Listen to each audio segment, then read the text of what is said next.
Então fala galera, beleza? Vamos aqui para mais um vídeo e vamos para a mídia palmeirense. Fazendo o quê? Esse vídeo aqui tá muito bom, galera. Por quê? Porque esse palmeirense aí, ele vai fazer uma comparação. Ele tá tão indignado e ao mesmo tempo impressionado com o Flamengo, que ele vai fazer uma comparação entre o time reserva do Flamengo com o do Palmeiras. E aí ele vai soltar os cachorros aí, ele vai falar a verdade, né? E eu gosto dele porque ele sempre costuma ser imparcial, né? Ele fala muito sobre o que ele pensa sobre o Flamengo, né? Fala muita coisa boa. E ele vai elogiar bastante, né? Elogiar bastante como esse elenco do Flamengo tá forte. Já o do Palmeiras não tá tão forte assim, né? Então você vai acompanhar a partir de agora, no ponto de vista dele, a diferença, né, abissal aí do Flamengo para o Palmeiras. Se inscreve no canal, ativa o sino, deixaremos o canal dele na descrição também para você dar uma olhadinha se você quiser. Ok? Vamos agora reagir, acompanhar juntos aí o que é que ele tem para dizer sobre esse assunto. Vamos ver. Então se liga aqui nessa dica top. Se você é daqueles que não perde um jogo do Flamengo, o SofaScore é o aplicativo perfeito para você. Porque com ele dá para você acompanhar os placares ao vivo, estatísticas avançadas e muito mais. Tudo aqui, ó, na palma da sua mão. No SofaScore você consegue ver dados detalhados do Flamengo, como posse de bola, finalizações certas e erradas, passes completos em interceptações, desempenho individual de cada jogador. Além disso, as notificações são em tempo real, então se o Flamengo marcar um golaço ou até mesmo tiver uma substituição importante, você vai saber na hora, porque vai chegar a notificação. E para quem gosta de comparar jogadores, o SofaScore permite ver estatísticas lado a lado. Então você pode saber qual atacante está jogando melhor, qual volante está jogando melhor. Tudo isso na palma da sua mão, dá para analisar com apenas alguns toques. Então não perca tempo, baixe o SofaScore agora mesmo, deixarei o link na descrição do vídeo e também fixaram nos comentários para que você tenha acesso a esse conteúdo exclusivo e também totalmente de graça. Fica à vontade. As ideias, meus queridos, sejam muito bem-vindos a mais um vídeo. E eu quero bater um papo, eu quero trocar uma ideia com vocês e também quero fazer aqui um comparativo. Eu achei interessante porque um amigo meu, ele falou assim pra mim: cara, você lembra da famosa seleção da Holanda da década de 70? Na década de 70, pessoal, a Holanda montou um time que foi considerado um dos mais belos times da história do futebol. Um estilo de jogo totalmente inovador que permitia com que os jogadores da equipe se rotacionassem em campo. Se rotacionassem em campo. Obviamente que isso não acontecia com o goleiro e com o setor defensivo. Mas quando a gente falava das linhas intermediárias para frente, os jogadores eles não tinham posições fixas. Todo jogador ele tinha uma característica de meia atacante. Por quê? Ora, em um momento da partida, ele estava posicionado de forma mais ofensiva. Ora, de maneira mais recuada, para fazer o setor intermediário. E esse estilo de jogo encantou a todos da Copa de 1974. É só você conversar com alguém daquela época e falar assim, né, que gosta de futebol, que assiste, que acompanha, e falar assim, pô, e a laranja mecânica de 74 da Holanda? O cara com certeza vai falar pra você, nossa, aquele time jogava muito bem, era um time que tinha um padrão dinâmico, um padrão tático, um time de excelência. E uma coisa interessante na laranja mecânica, pessoal, é que eles não tinham um homem de referência, eles não tinham um centroavante de referência. Então esse foi um modelo que encantou a todos. E a partir daquele momento, a Holanda ela começa a ganhar um status a mais nas competições de Copa do Mundo. De sempre, assim, prometer tudo. O problema é que depois da década de 70, a Holanda prometeu muito, mas não conseguiu mais entregar tanto. Todas as Copas do Mundo, a Holanda ela vem como uma seleção, entre aspas, forte, uma das favoritas, só que a coisa ela não funciona. E qual que é o problema da laranja mecânica de 1974? O problema da laranja mecânica de 1974 foi que eles não venceram a Copa do Mundo. E até hoje muitas pessoas falam assim, nossa, injusto, uma judiação, aquela seleção não ter vencido a Copa do Mundo. Eles perderam a final para a Alemanha por 2-1. A Alemanha ainda naquela época, né, que era chamada de Alemanha Ocidental, porque ainda não tinha acontecido a queda do Muro de Berlim, que veio a acontecer em 1989 ou 88. Foi uma dessas duas datas, tá? Não vou lembrar. Mas enfim, isso não vem ao caso, aqui a aula não é de história. É um pouco de história do futebol, mas não é a história em si da queda do Muro de Berlim. Coloca aí, vai. O quiz. Quando foi a queda do Muro de Berlim? Por que eu puxei essa pauta aqui? Porque meu amigo chegou e falou assim, o Abel ele tá tentando implementar a mesma ideia, o mesmo estilo de jogo. Eu achei interessante essa analogia que ele fez. Porque realmente, hoje o Palmeiras é um time onde você tem jogadores velozes em sua grande parte, né? São jogadores um pouco mais rápidos. E você tem jogadores também que fazem meia ofensivo e um pouco mais o meio central. Então esses jogadores eles podem rotacionar. Ontem, por exemplo, foi uma formação de 3-4-3. Vocês viram que os jogadores que estavam na linha intermediária, formando um número de 4 jogadores, eles faziam um papel mais flexível, de armadores, conduziam a bola até a frente. O Palmeiras não tinha um homem de referência, principalmente no primeiro tempo. Eu acho que no primeiro tempo foi muito dinâmico e muito legal esse modelo. O Palmeiras teve uma boa atuação. Conseguiu dominar aquele setor central e fazer justamente esse trabalho com vários jogadores ali, sendo apoiado pelos alas, que saíam também pelas laterais. Só que tem um problema, meus amigos, você precisa ter um equilíbrio entre fazer um jogo dinâmico, um jogo bonito, um jogo fluido, mas também um jogo onde você seja eficaz. Em 1974 não ganhou a Copa do Mundo. Às vezes pela falta de um jogador de referência, um jogador de área, pode ser, por que não? É válido a tentativa do Abel inovar taticamente a equipe. Eu não vou condená-lo por isso. Porém, é muito complicado quando você parte de um princípio onde nós não temos peças de reposições em uma partida que o time perde a criatividade. Porque o primeiro tempo o Palmeiras jogou bem, fez um jogo legal, um jogo bacana, dominou a maior parte do jogo. Mas aí veio o segundo tempo. E aí no segundo tempo o Palmeiras sofreu muito, porque o time não conseguiu mais conduzir esse sistema intermediário, utilizando meias ofensivos, pontas, da mesma forma como aconteceu no primeiro tempo. Isso porque a gente teve um ajuste tático da equipe adversária. E o Palmeiras perdeu muito do seu repertório e se tornou de novo aquela equipe previsível. Eu até falei sobre isso lá no Opina Porco. A minha intenção aqui, galera, é mostrar pra vocês, olha só, um comparativo entre o banco de reservas do Palmeiras com o banco de reservas do Flamengo hoje. Neto, por que você pega o Flamengo? Porque, na minha opinião, é o elenco mais completo. É o melhor elenco do Brasil e o mais completo. Na minha opinião, é esse. O Palmeiras ele tem um elenco curto novamente. E além da gente ter sucateado alguns jogadores, que simplesmente a gente não sabe o que vai acontecer com eles, Zé Rafael tem essa pendência aí com o Santos, o Rony parece que vai voltar pro elenco. Ou seja, ele vai ficar, tentou negociar, não conseguiu com ninguém, colocou o contrato debaixo do braço. O Atuesta parece que agora vai voltar de novo para os Estados Unidos. Flaco Lopes está se recuperando ali de uma cirurgia, o Abel falou que ele não está bem ainda. Enfim, é um elenco que acabou meio que sendo sucateado e a gente vai ter mais problemas com esse elenco no futuro. Como, por exemplo, a saída do Estevão, que não vai demorar muito para acontecer. Vamos para um breve comparativo. Como que é o nosso banco de reservas do time Palmeiras ontem? Eu considero que aquele time que jogou contra o Corinthians é um time titular. Beleza? E como que ficou o banco de reservas do Palmeiras? Olha só quem que o Palmeiras tinha no banco de reservas. Marcos Rocha, Luigi, da base. Figueiredo, da base. Thales, da base. Benedetti, da base. Augustin Riai, até agora chegou e a gente não entendeu porque foi contratado, não tem continuidade em campo.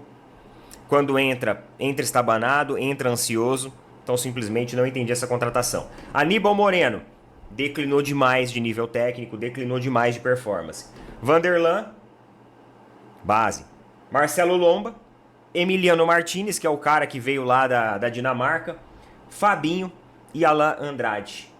Se eu não me engano, também é da base. Esse Alan também é da base, não é? Esse daqui é o time reserva do Palmeiras. Ou seja, o Palmeiras não tem peças de reposição que você olha e fala assim, caramba, esses caras são capazes de mudar o jogo. Porque a partir do princípio que você tá jogando bem no primeiro tempo e os 10 primeiros minutos do segundo tempo começa e você já vê que o time tá manjado, tá previsível, você tem que tentar colocar jogadores diferentes, tentar trazer um novo repertório, até porque a equipe adversária fez um ajuste tático. A equipe adversária estudou o primeiro tempo do Palmeiras e veio no segundo tempo preparado. Obviamente, se for um técnico ruim, mas o técnico do Corinthians ele não é ruim, é um técnico relativamente bom. Agora, quando a gente vai olhar o banco do Flamengo no jogo contra o Botafogo na Supercopa. Banco de reservas do Flamengo na Supercopa. Luiz Araújo, Arrascaeta, Danilo, Olavo Vieira dos Santos Júnior, Everton Araújo, um garoto, Varela, Ayrton Lucas, Everton Cebolinha, Matheus Gonçalves, um garoto também, Matheus Cunha, Alan e Cleiton dos Santos. Esse é o time do banco de reservas do Flamengo.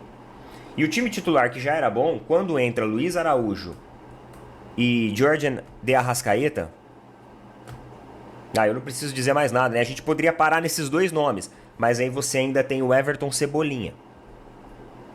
E aí você tem também garotos que vieram da base, que pode também trazer um repertório. Os garotos da base, pessoal, eles não são assim, você tá menosprezando o Luigi e o Thales. Jamais.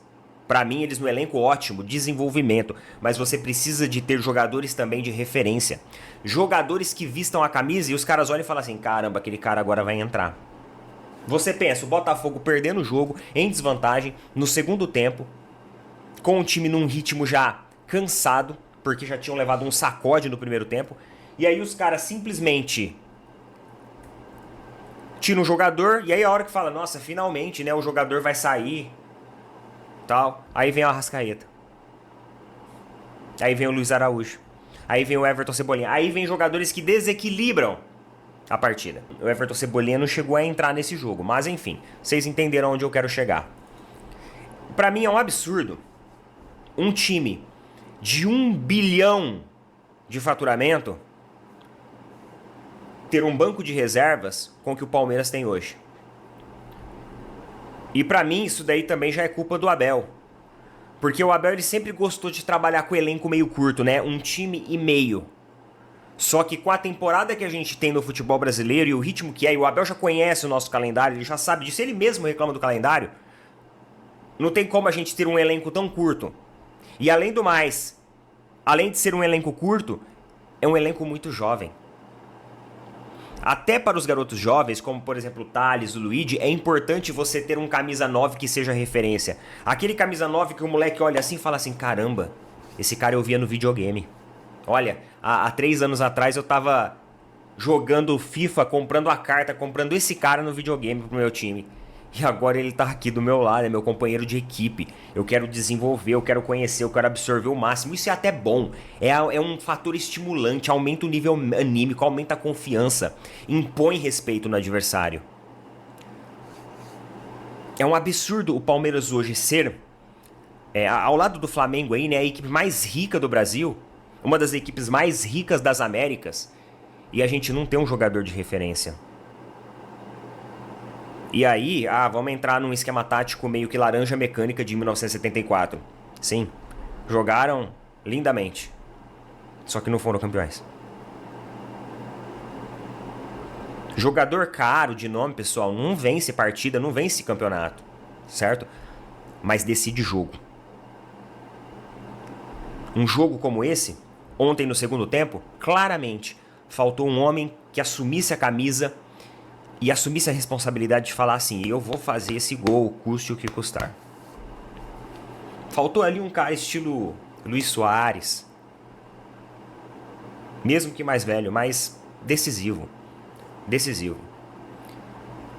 Beleza? É por isso que eu quis trazer esse comparativo para vocês. Mas, enfim, o nosso técnico, ele continua compactuando com tudo que a gestão e a diretoria faz, fala amém a tudo. Ainda defende. A gente vai fazer o quê?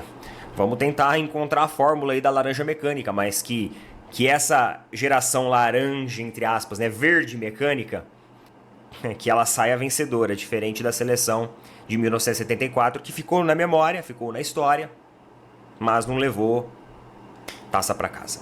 Meus amigos, eu falei para vocês que o acaso, ele depende de vários fatores. Ele depende de sorte, ele depende de treinamento, ele depende de coragem. A sorte, às vezes, é o erro do adversário. Às vezes esse é o elemento de sorte. A sorte, às vezes, é uma jogada que, um passe que o cara queria fazer tal coisa, ele fez outra. Mas mesmo assim deu certo. No final foi até melhor. Sorte é isso. São coisas que podem acontecer que, nossa, você nem estava esperando. Ele depende também de competência. Porque quanto mais preparado você está, mais possibilidades você ganha de que alguns desses elementos, né, venham a se confluir e as coisas deem certo para você. E o outro fator é a coragem. Basicamente são esses 3 elementos. A coragem, às vezes, é você ousar. E eu quero mostrar para vocês aqui agora e o porquê que eu falo isso. Eu falo isso muito em função das escolhas e tomadas de decisão do Abel no Palmeiras. O Abel falou ontem na coletiva, mais uma vez, né, que não precisava de 9, mas reclamou que faltou gol. Em 18 finalizações, o Palmeiras fez um gol. Em 4 finalizações, o Corinthians fez um gol. E essa estatística, ela se replicou o ano de 2024 inteiro. Eu vou colocar um trecho da coletiva do Felipe Luiz, quando ele assumiu o Flamengo. E por que eu falo, pessoal, do Felipe Luiz? Por que eu bato na tecla? Tem gente lá mandando aí nos comentários: ah, você podia ser torcedor do Flamengo. Não sou flamenguista, mano. Não sou flamenguista, mas eu sei reconhecer um bom adversário. Eu sei reconhecer uma boa equipe. Eu sei reconhecer um cara que tem uma competência para ser um dos melhores técnicos da geração atual. E o Felipe Luiz, ele é esse cara. Ele pode ser esse cara tranquilamente. E é por eu saber reconhecer e ele disputar os mesmos torneios que nós, é que eu bato nessa tecla. O Felipe Luiz, olha o que ele falou na coletiva dele, que ele não tinha ainda... Ele estava assumindo o Flamengo. Assumindo na semifinal, no primeiro jogo da semifinal contra o Corinthians. Olha só o que ele falou. Bora lá. A forma de... que o clube tem que jogar e é evidente o que a torcida quer. Não vale só com ganhar aqui no Flamengo, a gente já sabe disso. Eu já sei disso. E então, assim, a estrutura, ela tá aí, né? Mas fazer o time jogar da forma que a torcida quer não é fácil. Não é fácil. Acontecem muitas coisas durante o ano que podem desvirtuar e tirar do caminho desse jogo tão ofensivo. Mas, assim, desde que eu também vivi, o 2019 se compara muito com o passado. Por isso que eu falo que é muito importante a gente saber que vamos escrever uma nova história. O futebol vem se reinventando constantemente. Se pode ganhar de muitas formas. O Flamengo quer ganhar de uma concreta, que é sempre pressionando e atacando o adversário. Sempre, né? Então isso aí é uma coisa inegociável e muitas vezes vamos correr riscos exagerados para jogar do jeito que a torcida do Flamengo quer. E eu vou correr esse risco. Eu não tenho medo de correr esse risco porque eu quero que o time pressione, eu quero que o time ande para frente. E muitas vezes sabendo que isso pode acontecer alguma coisa de errado, mas aí que tá. O treinador também tem que tomar as decisões e ter coragem para isso e eu me sinto preparado para fazer isso. Você viu que desde sempre o Felipe Luiz estava muito delineado como ele queria que a equipe jogasse. Ah, ele queria jogar da forma que o torcedor gosta. Também. Mas ele já falou em outras coletivas que nem sempre ele vai ficar refém da opinião do torcedor. Que ele sabe, ele estuda a equipe. Principalmente, ele queria o Flamengo linha alta, um time com pressão, um time de ataque. E isso, pessoal, é coragem. E aí ele fala que ele está disposto a assumir riscos, né? A correr risco. E ontem, no final do jogo, em vez do Abel colocar zagueiro, por que ele não colocou um jogador ofensivo? Por que ele não jogou a linha lá em cima do Palmeiras? O time já estava bem alto. Ah, ele ficou com medo de sofrer um contra-ataque. Um contra-ataque com jogador do Corinthians ilhado. Os caras com um jogador a menos ainda era justamente o jogador que fica na frente. Contra-ataque com jogador do Corinthians ilhado. Os caras com um jogador a menos ainda era justamente o jogador que fica na frente. O Abel, quando começou, ele tinha a ousadia, ele tinha a coragem. Ele tinha o atributo da coragem. É por isso que ele conseguiu muitos títulos. Porque muitas vezes ele foi contra a maré. Quando você coloca Daverson num empate de 1-1 contra o Flamengo na final da Libertadores, é você ir contra a maré. Porque na hora que ele colocou o Daverson, eu tava no bar, a galera, nossa, o Daverson, velho, nossa, não dá. Dali a pouco o cara vai lá e faz gol. Mas isso porque o Abel assumiu o risco. Poderia ter tomado um gol. Aí muita gente ia falar assim, mas também colocou o Daverson, né? Se tivesse perdido. Vocês entendem? Que a linha, ela é muito tênue. A linha, ela é muito tênue. Então, ele era um cara ousado. Ele era um cara que arriscava. Só que agora parece que ele ficou muito conservador na estratégia da cabeça dele. E ele quer seguir aquilo. Hoje, essa coragem que o Felipe Luiz fala, de assumir riscos e tudo mais, ele já falou em várias coletivas isso, que ele está disposto a assumir riscos. É dessa coragem que o Abel precisava ontem. É essa coragem que o Abel teve em finais de Copa do Brasil, em finais de Campeonato Paulista, em final de Libertadores, onde ele subiu a linha, onde ele colocou um jogador. Falando do Flamengo aqui, o Gerson, né? O Flamengo teria, né, querendo renovar o contrato do Gerson, né? Ampliar o contrato dele para mais tempo, né? Ele tem até 2027, mas só que está recebendo sondagens aí de Zenit, Liverpool, e aí o Flamengo já abriu o olho, opa, vamos renovar esse contrato aí, aumentar a multa e tal, né? Mas aí o Gerson parece que pediu uma renovada de salário. E nada mais justo, né? Já que ele tá jogando bola pra caramba, é um dos principais jogadores do time e não tem um dos maiores salários. Diz que entre os medalhões ele tem o menor salário. Segundo a reportagem aqui do somosfanáticos.fan, né, .br. Então, cara, o fato é que ele pediu 1,5 milhão, né? Lembrando que o Bruno Henrique ganha mais que ele. E eu acho que o Gerson é mais jogador que o Bruno Henrique, tá? Diferente, né? Característica diferente. Mas o Gerson eu acho que hoje está mais inteiro. Então, né? 1,5 milhão. Já que tem o Bruno Henrique que ganha 1,8 milhão e já que estava querendo pagar 3 milhões pro Jorginho, na boa, eu acho que o Gerson é mais jogador que o Jorginho, tá? Vai querer pagar 3 milhões pro Jorginho e vai pagar pelo jeito, né? E o Gerson tá pedindo 1,5 milhão. Pô, paga logo, cara. Renova pro cara, não deixa o cara insatisfeito. E daqui a pouco o cara vai ficar meio insatisfeito aí. E é ruim, né? O cara dá o sangue, dá a vida aí pelo Flamengo, joga pra caramba, carrega o time nas costas muitas vezes aí. O cara vai pra cima, tá em todo lugar do campo. Merece, na minha opinião, tá? Vamos que vamos, né? E Fluminense e Flamengo, Flamengo e Fluminense, Cariocão, né? Fluminense e Flamengo, né? mundodabola.com.br, né? Tá trazendo aqui a provável escalação, né, cara? E aquele negócio, né? O Arrascaeta deve ser titular nesse clássico aí, tá? Entre Fluminense e Flamengo, né? O De La Cruz vai ser poupado, né? Pra fazer um controle interno de carga, né? Pra dar uma descansada, né? E aí o Arrascaeta pode recuperar seu espaço aí no time, porque foi operado tal, e tá voltando agora aos poucos, e pode vir já contra o Fluminense. Então a provável escalação do Flamengo contra o Fluminense é o Augustinho Rossi, Wesley, Léo Pereira, Léo Ortiz, Alexandro, Pulgar, Gerson, Arrascaeta, Michael, o Plata e o Bruno Henrique, tá? E o Fluminense deve ir para campo com Fábio, Guga, Thiago Silva, Thiago Santos, Fuentes, Martinelli, Hércules, Arias, Riquelme, Canóbio e Cano, tá?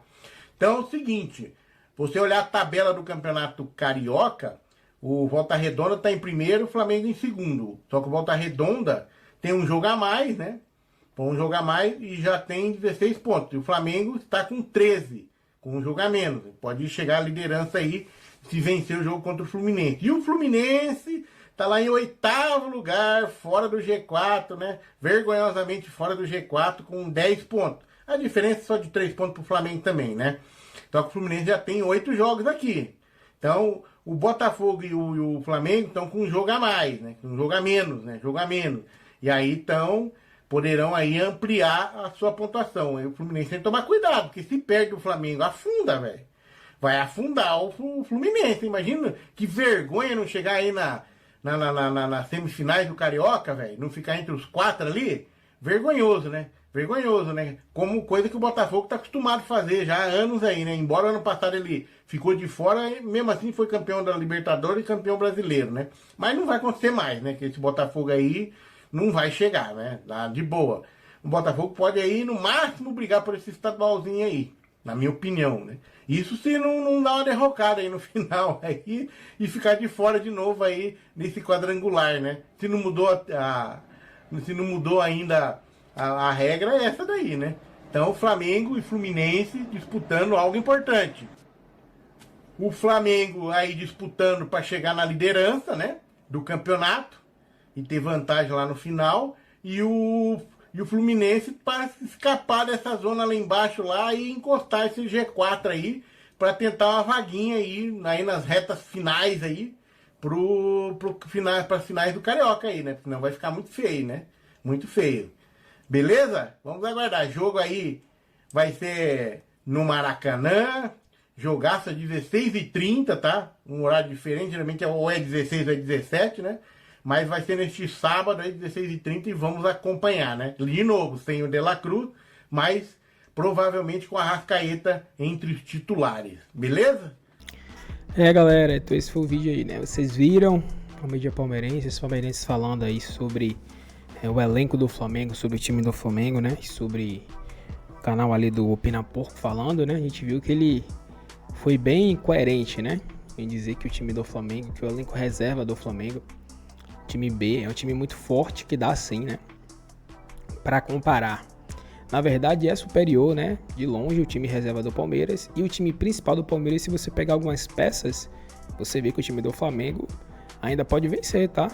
Pode vencer, porque se pegamos aí jogadores como Cebolinha, jogadores como Luiz Araújo, ou Plato, ou Michael, né? Eles podem ser comparados com o time titular do Palmeiras, né? Porque são jogadores que têm qualidade e têm alto nível, né?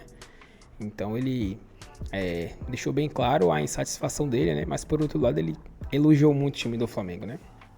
Isso a gente tem que reconhecer, né? Que o Flamengo todo ano ele investe muito em bons reforços, né? Para deixar um elenco forte.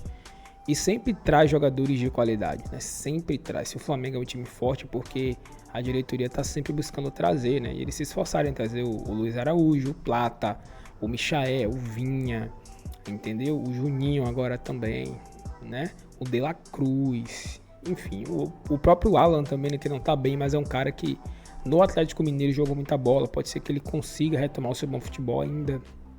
Pulgar. Então são jogadores muito bons, sem contar Alexandro, Léo Ortiz, Danilo agora. Danilo é reserva no Flamengo, cara. Olha o nível de jogadores que tem o Flamengo para você falar que Danilo, um lateral de Copa do Mundo da Seleção Brasileira, é o reserva do Flamengo, né?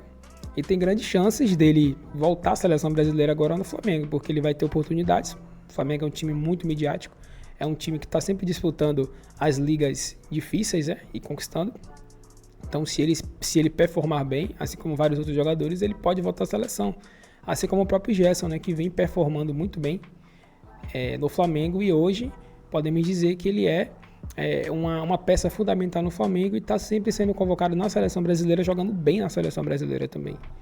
Então, o elenco do Flamengo é um time muito forte. A gente fica muito ansioso na expectativa, porque esse ano eu acho que tem coisa especial sim para o Flamengo. Acho que tem grandes chances de ser um dos melhores anos do Flamengo. Não estou dizendo que isso vai acontecer, porque eu não prevejo o futuro, né? Mas eu acho que tem grandes chances, levando em consideração todo o contexto que a gente já sabe, né? Felipe Luiz, o Flamengo, os jogadores, né? Foco, entendeu?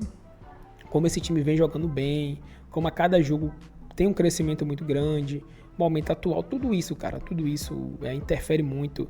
E nós sabemos que quando um time está bem focado, tem um treinador que entende bem o elenco, tem um time que é forte, muito forte, tecnicamente, fisicamente, mentalmente, time vencedor, as chances são muito grandes, cara. Quando tudo encaixa assim, a gente pode comparar o Flamengo de 19, que ainda assim era bem inferior a esse. Se for pegar elenco, até time titular e reserva, é bem inferior. Se você pegar peça por peça, você vai ver que o time do Flamengo hoje é infinitamente melhor que aquele. Mas aquele time de 19 jogou muita bola. E para poder você chegar naquele nível, você tem que conquistar o que conquistou, né? Tendo os números que aquele Flamengo teve. Mas hoje, se você pegar elenco, né, peça por peça, você vai ver que o time do Flamengo é superior, né? Tem jogadores melhores do que naquele momento ou até em fases melhores. Que eu acho assim, o único que não tá no mesmo nível, talvez, daquele tempo ali, né? Seja o Arrascaeta por questões físicas, mas ele já evoluiu muito daquele Arrascaeta para hoje, né? Mas em 19 ele não tinha tantas lesões assim, né? Hoje ele já tem. Mas hoje ele é mais refinado do que naquele momento. Mas, infelizmente, a questão física atrapalha muitas vezes. Mas o Gerson mesmo, se for comparar o de 19 para o de hoje, é uma diferença muito grande, né? Ele evoluiu demais, o Gerson, né? Então, a gente vê tudo isso. E talvez o Bruno Henrique também, né? Que naquele momento era um jogador muito mais ativo, assim, né? Hoje ele continua sendo um cara muito forte, continua sendo um cara muito decisivo. Mas naquele momento ele estava fisicamente melhor também. Ele estava mais jovem, entendeu? Tinha mais energia, tudo isso interfere. Mas de resto, for pegar peça por peça, aí você vai ver que o Flamengo de hoje é melhor. Então isso traz uma expectativa grande, né? Hoje tem Fla-Flu, a gente vai ficar aguardando aí para ver como é que vai ser também. Mas enfim, deixa a tua opinião aí, se inscreve no canal, ativa o sino. Tamo junto e até o próximo vídeo.